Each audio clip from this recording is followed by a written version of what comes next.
dan tekad kuatkan hati. Negeri ini memanggilmu kawan, belajar bergerak berbagi untuk negeri.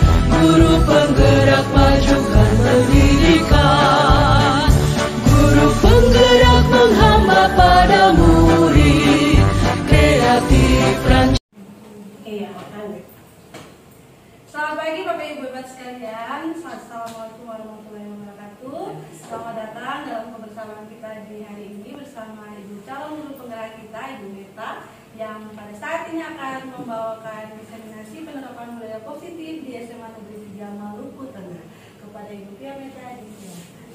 Ya, terima kasih Bu Moderator. Selamat pagi Bapak Ibu sekalian. Pagi, luar biasa, tetap semangat. Sekali lagi, tidak ada semangat pagi, semangat pagi.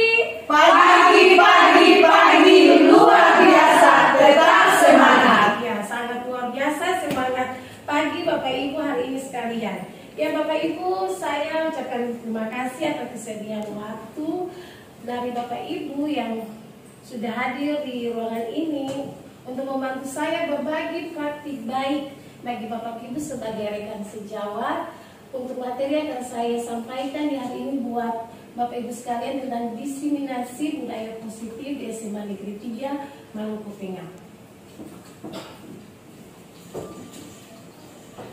Ya, Bapak Ibu, modul 1.4 ini merupakan diseminasi budaya positif. Modul 1.4 tentang budaya positif pada program guru penggerak yang sedang saya lalui ini sebagai calon guru penggerak angkatan 11, mencerahkan pemahaman dari perspektif pengontrol menjadi fasilitator dalam membangun iklim belajar yang positif dan berpihak pada murid. Jadi sebagai guru, kita sebagai fasilitator bagi anak-anak murid kita untuk membangun iklim belajar yang menyenangkan, yang berdampak pada murid. Karena kurikulum 2013 ini, pada kurikulum mereka ini kita melakukan proses pembelajaran yang berpihak pada murid. Yang kedua, materi pada modul 1.4 sangat membantu dalam menerapkan budaya positif di sekolah, terutama yang berkaitan dengan murid. Next. Ada 6 cakupan budaya positif. Yang pertama, perubahan paradigma stimulus. Yang kedua, konsep disiplin positif. Yang ketiga, keyakinan kelas. Yang keempat, pemenuhan 5 kebutuhan dasar. Yang kelima, 5 posisi kontrol. Dan yang keenam, yaitu segitiga restitusi. Ya, kita lihat yang pertama, perubahan paradigma stimulus. Ya Bapak Ibu, perubahan paradigma stimulus ini dimana sebagai guru kita berpikir respon terhadap sikap anak untuk kita melakukan perubahan pada diri anak dalam menerapkan budaya positif di sekolah kita. Untuk membangun budaya positif tersebut, ya kembali di slide 1. Untuk membangun budaya positif, sekolah perlu menyediakan lingkungan yang aman dan nyaman. Jadi sekolah ini adalah Bapak Ibu sekalian, Bapak Ibu harus menciptakan sekolah ini yang aman dan nyaman, sehingga peserta didik akan menjadikan sekolah ini sebagai rumah kedua bagi dia kalau dia merasa aman dan nyaman. Dengan merubah paradigma tentang dunia pendidikan yang dimulai dari diri sendiri, yaitu dari diri Bapak Ibu yang akan ditularkan kepada siswa atau kepada rekan-rekan guru, rekan sejawat, maka kita akan mampu membuat perubahan di sekolah. Ya, yang kedua adalah disiplin positif.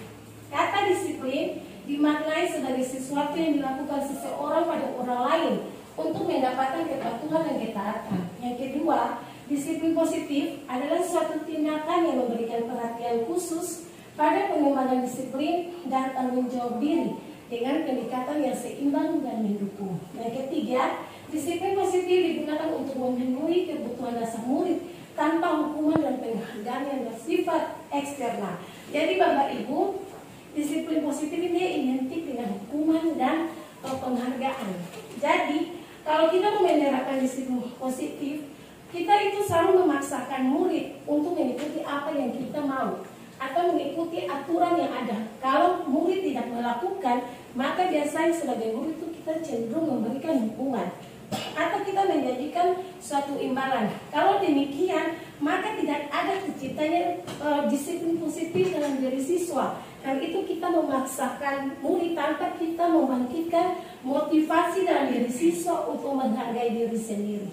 Ya, yang berikut, sehingga tujuan dari disiplin positif itu adalah menanamkan motivasi pada peserta didik. Jadi kita harus menanamkan motivasi. Jangan kita memberikan hukuman kalau siswa tidak melakukan disiplin positif melalui nilai-nilai yang diterapkan di sekolah atau kesepakatan kelas. Atau kita jangan menjanjikan penghargaan atau hadiah kepada murid, maka itu tidak akan memotivasi diri dia untuk melakukan budaya positif atau nilai-nilai yang diterapkan di sekolah maupun di kelas. Sehingga mereka akan menjadi orang yang mereka inginkan dan menghargai diri sendiri. Jadi dia merasa dia punya diri itu dihargai. Kalau sebagai guru kita tidak memberikan hukuman, maka dia merasa kalau dia itu dianggap, dia itu dihargai. Dan dengan nilai-nilai yang mereka percaya itu nilai saya itu adalah aturan-aturan yang sudah diterapkan di sekolah maupun kesepakatan yang dibuat di kelas. Yang next. Yang ketiga itu adalah keyakinan kelas. Keyakinan kelas adalah nilai-nilai atau prinsip yang ingin ditumbuhkan dalam komunitas di kelas atau sekolah. Jadi Bapak Ibu, keyakinan kelas ini adalah bentuk sebuah kesepakatan yang dilakukan di kelas maupun di sekolah. Kalau di sekolah ini kan ada kita punya aturan-aturan yang kita yakini. Salah satu poin itu kita diminta untuk hadir di sekolah tepat waktu, baik sebagai guru maupun sebagai peserta didik. Di kelas juga ada kesepakatan. Bapak Ibu sebelum mulai proses pembelajaran, Bapak Ibu bisa membuat kesepakatan kelas untuk diyakini oleh peserta didik, sehingga mereka akan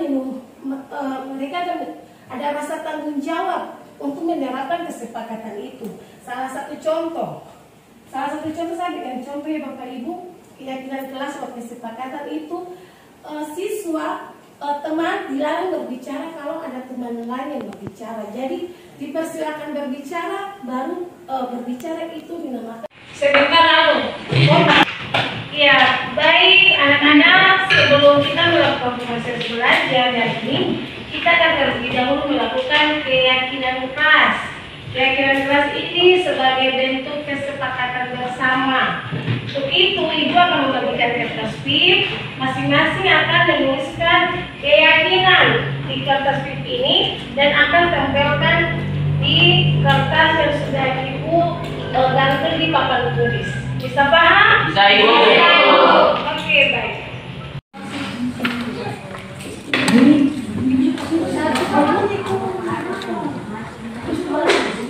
Tulis satu keyakinan saja di masing-masing kertas PIP itu. Oke, masih ada tempel. Ibu.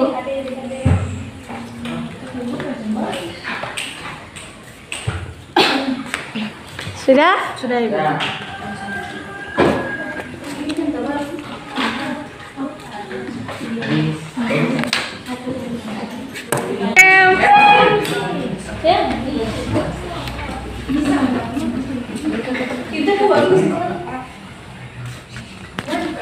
Iya, silakan maju semua yang sebelah sana. Oh, sudah.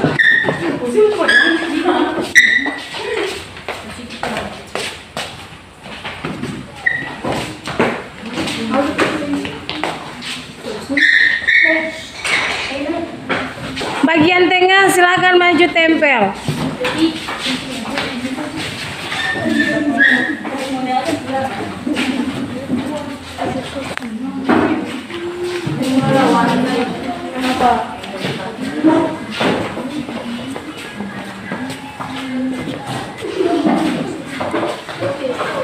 Bagian deretan sebelah sana terakhir.